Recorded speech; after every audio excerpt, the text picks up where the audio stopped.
like it, video a thumbs up. Make sure y'all go subscribe to my second channel also. We're gonna go ahead and get into this chilling scares video.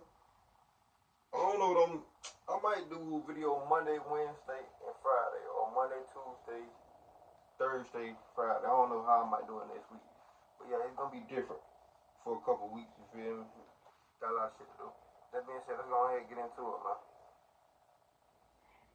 2019, YouTuber Connor Kelly posted a video of him exploring an abandoned McCoy gold mine in the Nevada desert. However, what was supposed to be nothing more than a fun adventure with his family quickly turned into a disturbing experience. One that would likely stay with the group for the rest of their lives. What the hell?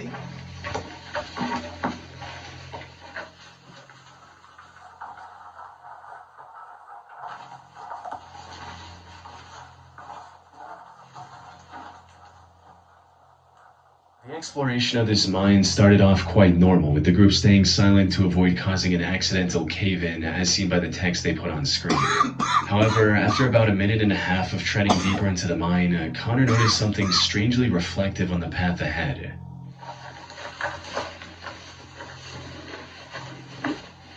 So, do you see that reflection? They're trying to...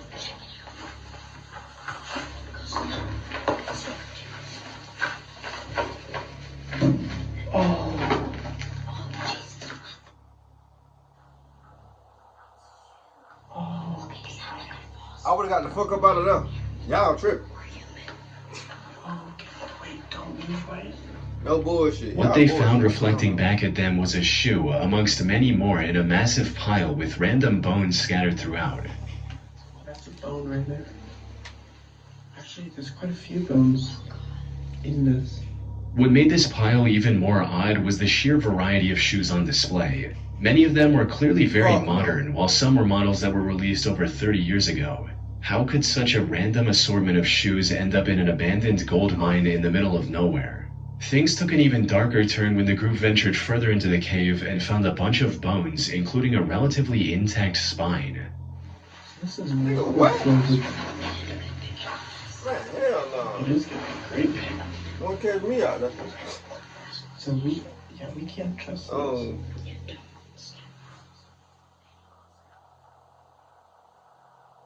By this point, the group was growing increasingly unsettled by these disturbing discoveries, prompting them to leave the cave as quickly as possible. And that's where the original video ends, without any explanation or resolution. Connor didn't provide any more information in the video's description or in the comments. He posted 4 more videos after this, but none of these videos included any updates on the disturbing encounter either. So, what's going on here? One of the first things that comes to mind is that this mine was the collection spot for a serial killer. This would explain both the shoes and the bones. A top comment on the video also backs this theory, stating, "If you ever listen to the Missing 411 videos, you know shoes are a major component of missing or abducted people. This sent chills down my spine."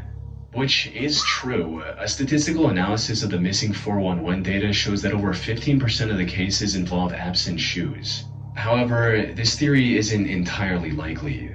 For starters, I couldn't find any news reports regarding this mysterious pile of shoes. That or a human teeing. If you know, you know. You know, so that's what they probably doing to kids. You know what I'm saying? Hopefully not, but 9 times out of 10 out of shoes, bro. Come on. Which is odd, since judging from the number of shoes, this supposed killer would have had hundreds of victims. If this pile had such a violent history, it probably wouldn't go unnoticed by the media. More importantly, many people on the internet agree that the bones in the video are not human. The group in the video reaches the same conclusion when looking at the bones for the first time. No, it looks like cows. Way too big for him. Put simply, the odds of this being a serial killer trophy cave are very low. But given the animal bones scattered throughout the area, it's possible it was the feeding spot of a predator like a mountain lion. Though, while that might explain the bones, it offers no clues about the pile of shoes. One theory I haven't seen anyone else bring up is that the shoes might have ended up there because of flooding. You see, the McCoy mine where the video was filmed is located in Lander County. And from what I can find, that area is quite prone to flooding. So it's entirely possible that someone dumped their sneaker collection in the middle of nowhere to get rid of it, only for it to be carried in the abandoned mine with rainwater. A mountain lion could have moved in later, which would explain the bones. The only proof I have of this theory is that the ground in the deepest part of the mine is extremely wet and has water flow marks leading into it. Other than that, it's pure speculation. That said, another potential explanation for both the bones and the shoes is that Connor placed them there himself in hopes of creating a viral video.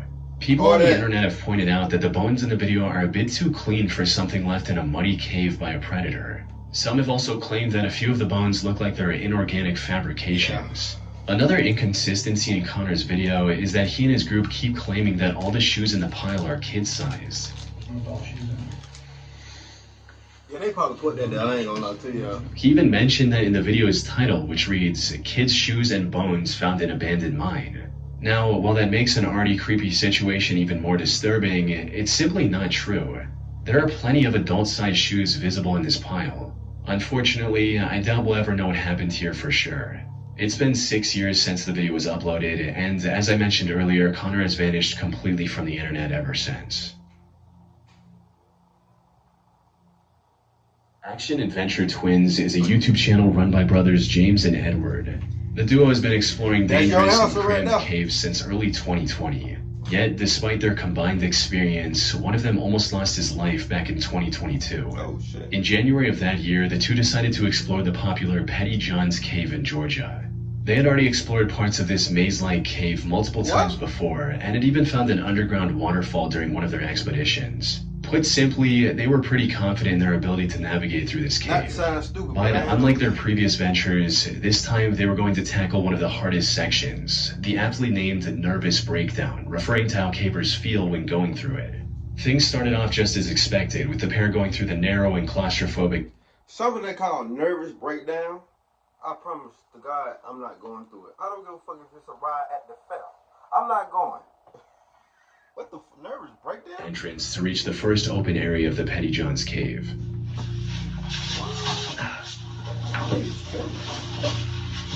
Expeditiously. Whoa, entrance room. However, it didn't take long for the cave to begin closing back again, forcing the two to squeeze through tiny passageways. But that was only the beginning. After about 25 minutes of crawling through increasingly tighter spaces, they reached the first big obstacle, a muddy room with a narrow and steep hole in the middle. They had to carefully walk around this hole to progress. A single slip and falling into the narrow hole and possibly getting injured. And given the lack of safe footing around the hole, it would have been near impossible for the other person to pull them out. After successfully navigating around this obstacle, they finally arrived at the entrance to Nervous Breakdown. Unfortunately for them, things weren't looking good. The area surrounding this entrance had collapsed some time ago, making it very difficult to figure out the path ahead. After looking around for a bit, Edward eventually found the real entrance and was excited to go in. He genuinely couldn't wait to find out what was down there and began his descent, leaving his brother behind in case something bad happened. What he didn't realize was that this was about to be one of the worst decisions he'd ever make. Because after descending for a few minutes, Edward called for his brother, only to be met with complete silence. Oh, man. Oh, man. I found a rope. I ain't gonna... Well, my brother would have went solid. I would've got the fuck up out of there. I would've left him. I would've found him. Tried him. I don't hear James anymore. I would've got the fuck up out of there. Yeah, time to get up out of there. In other words, Edward was now lost in an unknown section of the cave without any means of contacting his brother. At first, he tried to stay calm and continued his descent, hoping to find James before long. However, after staying separated for over 30 minutes, the realization set in. He knew panic was the fastest way to make a bad situation worse, but at this point, he couldn't help but feel a growing sense of unease.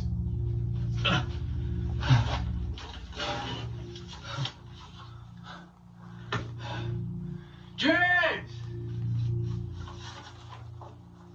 But don't tell me your brother fell somewhere, bro. James! It's been like 30 minutes since I last saw him. I don't even know where I'm at. I tried to go back to the last place I saw him. And everything just looks the same. You might It's just just cook. a jumbo maze. We should have never split up. You After calling out to James many times with no luck, he decided to retrace his steps and find the way back. Unfortunately, he had underestimated the difficulty of the maze he was about to enter. Every direction looked the same. The narrow passages and jagged walls made it impossible to tell where he had come from. To top it all off, his situation was getting worse with each step he took. If he went the wrong way, he could easily wedge himself into a passage too tight to escape, or worse, plunge into a hidden drop-off. This is the true horror of caving.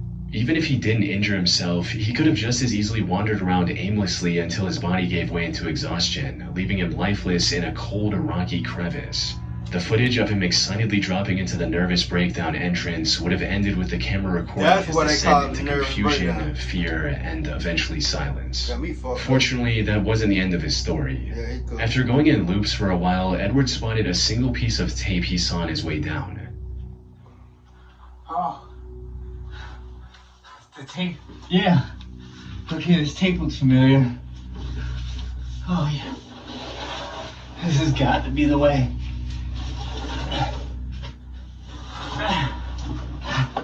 I'm getting close. James!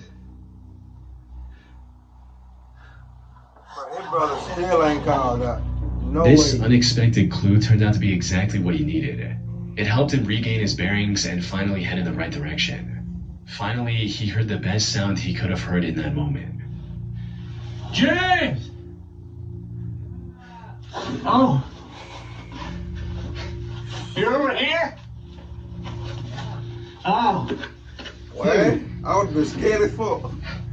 I would. This place is a maze, man. Hey, I see your light. Dude. Y'all gotta get the fuck up out of there. I thought we were never gonna see each other. Dude, I know. Oh. The two stayed together for the rest of the expedition and made it out alive without any major injuries. They're still exploring caves on YouTube, but now with a lot more caution. Glad they survived, man. Shit. In January of 2014, a group of cave explorers decided to conquer the Lost Johns Cave in Lancashire, England. It's a vast cave network that spans a length of nearly 3 miles, or 4.8 kilometers. The known deepest section of this cave also goes down a staggering 690 feet, or 211 meters. Most members of this group had been spelunking for years, and like most other cave explorers, were quite confident in their skills. They had also done their research and mapped out their route in advance. But the truth about caving is, when things go wrong, no amount of planning can save you. Even the most experienced and well-prepared explorers can find themselves in terrifying situations. Which is exactly what happened to one of the members of this group, named Bob Johnson. The expedition was going quite smoothly in the beginning, with the group using the equipment they brought with them to continue. I'm sorry, I can't fit in those tight ass spots. You see how swollen shit I am? Bro, you think I can fit in a cave like that? I ain't even play with myself like that. At all. You know, for y'all, just, I don't know, because people got different hobbies, bro. I ain't gonna lie. For me, it's like, I like making videos. You know what I'm saying? And I be at different locations shooting my video, my reaction videos. Y'all don't even know it. That's crazy. Hey, I be somewhere else, bro. I be other places shooting my reaction videos. Y'all don't even know it. Y'all just see this black screen and this chair. That's crazy. But other people got hobbies like diving in deep oceans and shit like that. You know what I'm saying? Personally, I ain't doing that. That's just me though. You know, everybody got different hobbies. Some people like to skydive. You know what I'm saying? 30 times a day. I only see it could take one time to fuck up and you dead, homie. Safely. That is until they reached a section of the cave called the Tube. It was an unusually narrow section that required the cavers to crawl on their stomach. And to make matters worse, it was also partially submerged in water, making it difficult to both see and breathe. Despite these harsh conditions, the group decided to move ahead. The slimmest member of the group went first and successfully made it to the other side without much trouble. The next person, however, wasn't as fortunate. This was Bob Johnson, the man we mentioned earlier. His crawl through the tube wasn't off to a good start, as he was already having issues with the comparatively wider sections of the passage.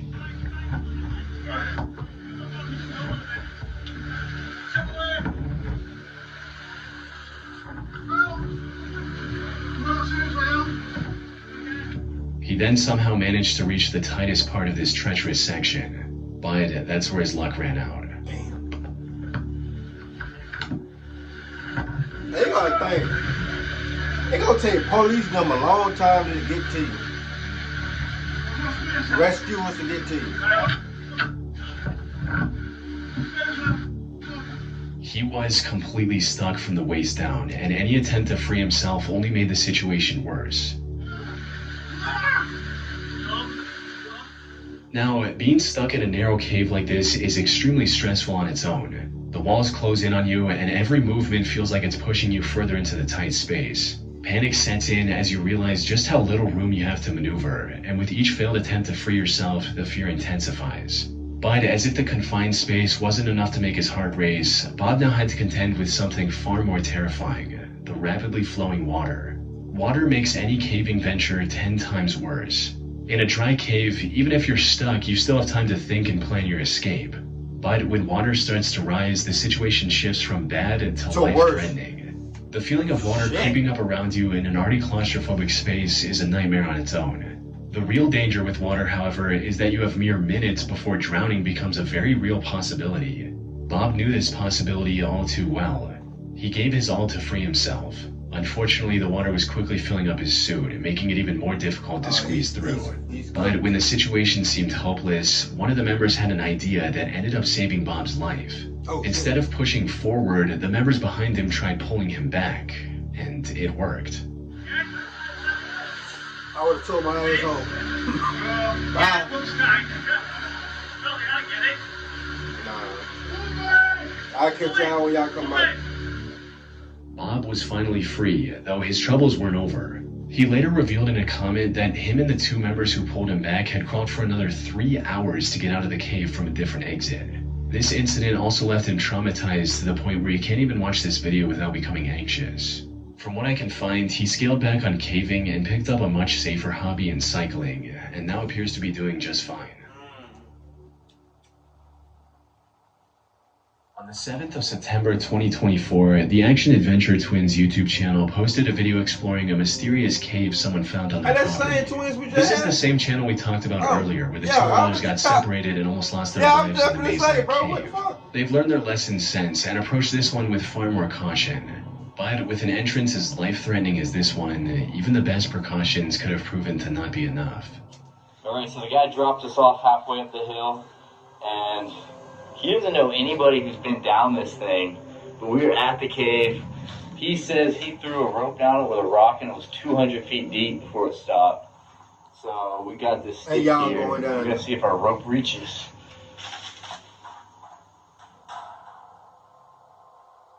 That's not pretty deep. It's still...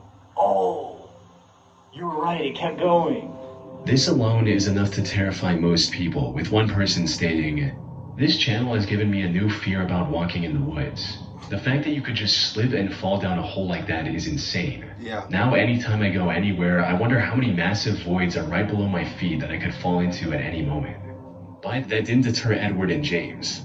They quickly secured their rope to Anything that y'all do, make sure if y'all go in the woods or something, make sure y'all always looking down. Always. When I go, I find like a stick or something and poke. You feel me? I watched a lot of old movies when I was growing up, so you feel me? I forgot that movie called when the dude goddamn what the man name is? It's that I have to find it, but it's what a dude in the jungle and he by himself versus a whole village. And he kill off the whole village, you know what I'm saying? Jump in the water, you know, waterfall, you know what I'm saying? While I go out type shit, all crazy type shit, just to survive by himself. Y'all know what I'm talking about, bro. I don't know the name of a it. tree and began descending into the steep cave. What they found inside was nothing short of breathtaking. That tiny opening gave way to a vast chasm. Oh, wow. Yeah. This is a big one, man. However, before they could fully take in the beauty of the cavern, things took a dark turn. Just seconds into the cave, the 2 discovered what looked like human remains scattered throughout. Oh, just comforting human bones, huh? Dude, look behind you. There's like a little shrine of them. There's like, oh, that's a cranium. Dude, is that a human? I don't know. It's awfully round. Yeah, that looks human, man. That doesn't necessarily make, I don't know. I'm not a bone expert.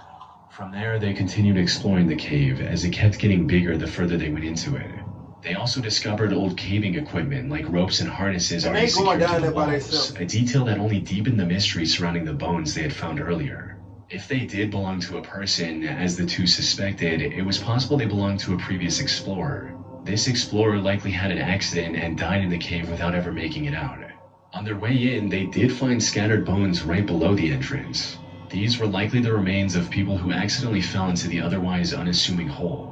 However, the bones they found further inside were too far from the entrance to have belonged to someone who simply fell in.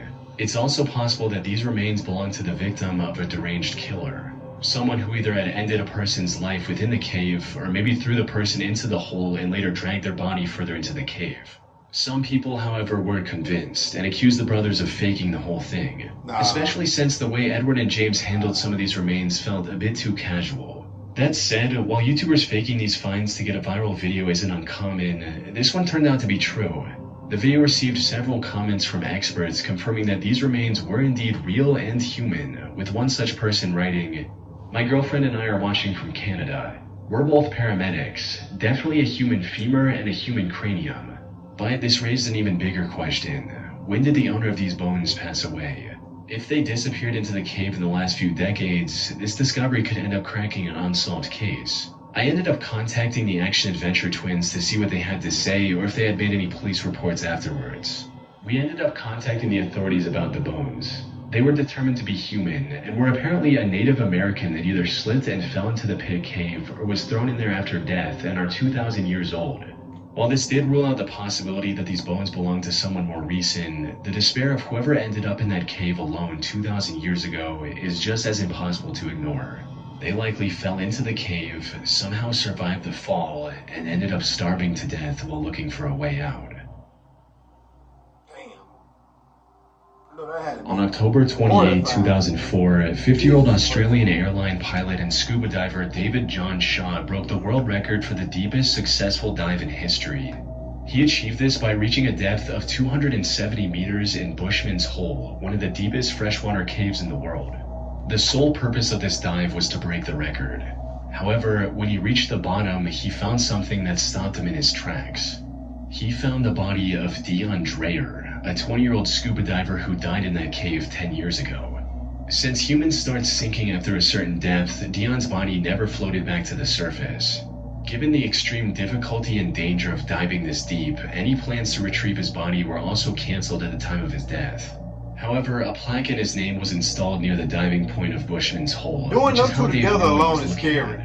After staring at the body in shock for a few seconds, Dave immediately got closer and tried to retrieve Dion. Unfortunately, after a decade in the water, his tanks were firmly stuck in the mud. More importantly, David already spent too much time at that depth. Staying any longer would have been fatal. So he decided to tie a line to Dion's body and return to the surface with the newfound information. It wasn't very steep. And when I saw the body go over to the left, I thought, oh, that's the end they're going to do. Smart man, smart Just tied the man. line to it. And by then I was, well, we won't discuss that. and so I just left the line. The news of Dion's body being discovered spread quickly, eventually culminating in Dave talking to his parents and promising to retrieve it. After a couple months of preparation, the next dive was scheduled for January 8, 2005. Unfortunately, Dave's heroic attempt to bring closure to Dion's parents ended in a catastrophe far worse than anyone could have imagined. Cave diving, aka underwater cave exploration, is far more dangerous than regular spelunking. The divers have to manage their oxygen levels at all times, avoid often sharp rock formations, and explore the cave system in a far darker environment, because even the brightest flashlights aren't as effective underwater, all while making sure they don't get lost. Add in the immense pressure of 270 meters of water above, it becomes an almost insurmountable challenge, one that only a handful of people on the planet are capable of overcoming. So everything needed to be perfect for Dave's operation to succeed. He worked with police divers, the Defense Force, and medics to ensure everything went smoothly, and they planned the dive second by second. According to the plan, Dave would use the line he tied earlier to reach Dion's body. After cutting it loose and putting it in a special body bag, he would begin his descent. This descent would have taken around 12 hours to avoid decompression sickness. So instead of holding on to Dion's body the entire time, Dave would pass it along to his longtime friend Don Shirley at 220 meters. Don would then hand it over to support divers located at various depths and keep checking on Dave for any issues. Sadly, this is not how it went. An hour and a half after the dive began, the surface crew received an ominous message from the support divers, claiming that they hadn't seen any activity from Dave or Don. Shortly after, another message reached the surface. This one was from Don, stating that he's seeing Dave in the distance, and he's not moving. Don's okay. Don's okay. Dave's not coming. While this message was making its way to the surface, Don tried to reach Dave himself. He exceeded his target depth, which resulted in his rebreather controller imploding. This also led to him suffering from oxygen poisoning and vomiting while 220 meters under the water. Fortunately, he managed to keep hold of the line and was eventually pulled out of the water still breathing. Dave, however, didn't make it. But when rescue teams pulled out his body, they made a shocking discovery. Dion's body was attached to the recovery line as well. Following the recovery, investigators looked at the footage captured by the waterproof camera mounted on Dave's head. This is what they saw. Though I should mention, I couldn't find the raw footage from that camera. The only clip of it online is narrated by Don himself, Dave's best friend who we just talked about, who almost died trying to save his life. The footage shows Dave moving alongside the line to find Dion's body, and then trying to put it in the bag. Unfortunately, this is where the plan started falling apart. Dion's body was unexpectedly loose from the mud and was moving around uncontrollably. Dave tried to complete his mission despite this, only to end up getting tangled in the line. This line is just getting everywhere because this body is floating. It's not stuck. Everything's moving. Right. Light gets caught on the line there. Move it out of the way. Still got a nice bright line. That's fucked up. All this effort caused him to neglect his gauges, resulting in Dave feeling the effects of nitrogen narcosis, which include poor judgment, trouble concentrating, and reduced muscle and nerve function. Put simply, he lost everything he needed to survive at that depth. He tried to cut the tangled line, but the lack of coordination made it near impossible. As he was struggling to stay conscious, the last thing he saw was the terrifying view of Dion's lifeless face mask staring back at him. Shortly after this, Dave passed away. The only silver lining was that the tangled line kept Dion's body close to Dave, allowing him to successfully complete his mission by recovering the body, only at the cost of his own life. R.I.P. man. R.I.P. The only silver lining was that the tangled line... R.I.P. man. Make sure y'all give me your thumbs up, please. If y'all going to caves like this, I'm pretty sure none of my subscribers. I hope y'all not going to no caves. And sure as hell not no water cave. I'm sure y'all not. Hope not. That being said, see, when I see y'all, love y'all. Make sure y'all give me your thumbs up. How y'all feel about this video? I know I ain't going to no cave no time soon at all. So love y'all. See y'all. Be safe. Happy Friday. Let's ride.